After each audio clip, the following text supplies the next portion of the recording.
صحيح كيدهن عظيم. شغلت امرأة أحد التجار في السوق، وكانت المرأة دي شديدة الجمال والحسن، وكانت عمالة تتلاعب عليه في الرايحة والجاية.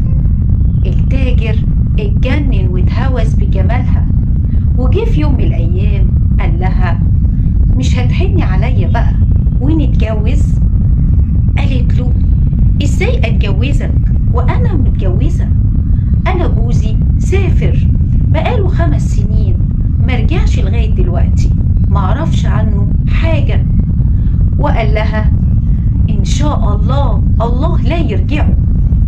قالت له: بقول لك ايه، عندي فكرة، ما تيجي نروح للقاضي وتعمل انت جوزي اللي غايب عني وتطلقني، لاني انا الصراحة عايزة اتجوز وانا زي اي ست.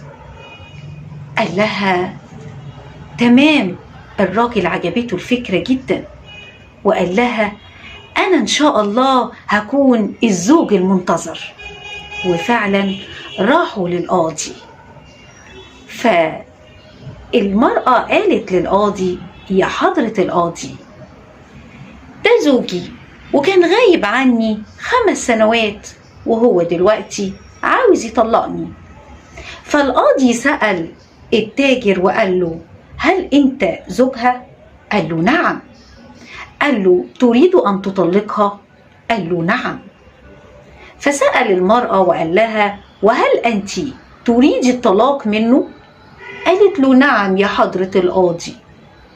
فالقاضي قال: إذن تطلقها. فالتاجر قال: هي طالق. وبعد ما طلقها قدام القاضي، المرأة قالت: يا حضرة القاضي، هو دلوقتي زوجي غاب عني 5 سنين ولم يهتم بيه، وأنا دلوقتي عاوزة نفقة ال5 سنين ونفقة الطلاق. القاضي سأل التاجر وقال له: هل انت مش بتدفع لها نفقة او فلوس؟ الراجل اتجنن واحتار، معرفش يرد يقول ايه، وقال في نفسه: حقا ان المرأة دي وقعتني في مشكلة، اذن هقول ايه؟ فرد على القاضي وقال له: الحقيقة أنا كنت مشغول، ما كنتش قادر إن أنا أتواصل معاها. فقال له القاضي: إذن